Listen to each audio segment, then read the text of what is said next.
This channel does not promote any violent, harmful, or illegal activities. All content provided by this channel is meant for an educational purpose only. পরের রবিবারের মধ্যে হয়ে যেতে পারে এবং মানে আইনি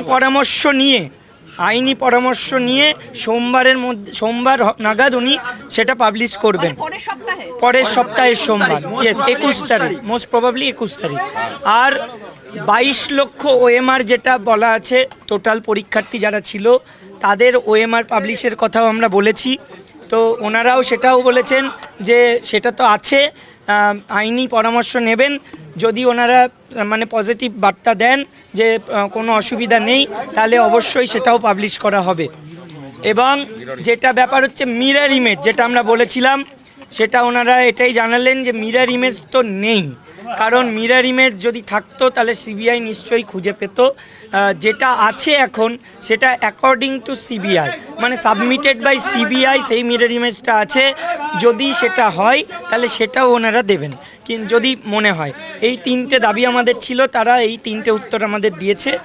আর আইনি পরামর্শ যেটা আমরা বলেছিলাম যে মানে রিভিউ করার আগে বা কিউরেটিভ যাই পদ্ধতি হোক, প্রথমে তো রিভিউ হবে। রিভিউয়ে যাওয়ার আগে রিভিউয়ে কী ধরনের আলোচনা হবে সেটা আমাদের সঙ্গে যেন আলোচনা করেন একসঙ্গে বসে। তো সেটাই ওনারা রাজি হয়েছেন। আপনারা খুশি? দেখুন, খুশি আমরা, আশ্বস্ত সেদিনই হব বা স্বস্তি পাবো। আশ্বস্ত হওয়ার জায়গা এখনই নয়, স্বস্তি আমরা সেদিনই পাবো যেদিন পুরো লিগ্যাল ওয়েতে আমরা পুরোপুরি জিতে আসব। তার আগে আমরা স্বস্তি নিঃশ্বাস ফেলছি না। না, আমরা তো অনশন করিনি। আমরা কি করব সেটা ওখানে গিয়ে আমরা আমাদের যারা চাকরিহারা আছে তাদের সঙ্গে আলোচনা করে অবশ্যই করব। বেতন নিয়ে যেটা আলোচনা হয়েছে, যে দেখুন আমাদের তো সুপ্রিম কোর্টের অর্ডার আছে, এখন আপাতত ভাবে যে বেতন চালু থাকবে কি না সেটা আইনি পরামর্শ নেওয়া চলছে। তবে আমরা দেখেছি স্যালারি পোর্টাল খুলে দিয়েছে, এটুকু আছে, বেতন সাবমিট হবে। মিটিংয়ে দেখুন পার্শিয়ালি কিছুটা আমরা মনে হয়েছে, ওই যেহেতু যোগ্য লিস্ট বা 22 লক্ষ ওএমআর, তো পার্শিয়ালি কিছু দাবি তো আমার মনে হচ্ছে মেনে নেওয়া সম্ভব হচ্ছে। এখন আইনি পরামর্শ নেবেন ওনারা, তারপরে লিস্ট পাবলিশ হবে কি না। যদি দেখা যায় যে আইনি পরামর্শে কোথাও গলদ হলো বা আইনি পরামর্শে আটকে গেল, আমরাও আমাদের লয়ারের সঙ্গে আইনি পরামর্শ করব যে এটা মানে আটকে দেওয়াটা ঠিকঠাক ছিল কি করা যেত, তো সেটা আমরা বুঝতে পারবো। যোগ্য অযোগ্যের লিস্ট যদি এখনই আলাদা করে প্রকাশ করা যায়, উনি যেটা বলছেন, আপনারা যেটা বলছেন, এটা আগে করা গেল না কেন? দেখুন, সমস্যা তো হতোই না।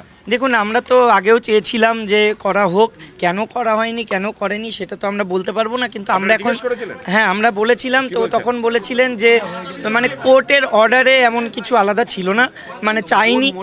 হ্যাঁ, কোর্ট বলেছিল মডালিটিস ঠিক করা থাকবে, কিন্তু সেসবই করেননি। হ্যাঁ, আপনারা স্কুলে যাবেন, স্কুলে দেখুন সেটা আমরা ওখানে গিয়ে আলোচনা করব যারা চাকরিহারারা আছেন। বৈঠকে আপনারা যথেষ্টভাবে বলার সুযোগ পেয়েছেন, আপনাদের কথা তুলে ধরতে পেরেছেন? অবশ্যই আমরা আমাদের সমস্ত কথা তুলে ধরেছি। আমরা আমাদের মানে সত্যি কথা বলতে অত্যন্ত দৃঢ় কণ্ঠে প্রত্যেকটা কথা তুলে ধরেছি।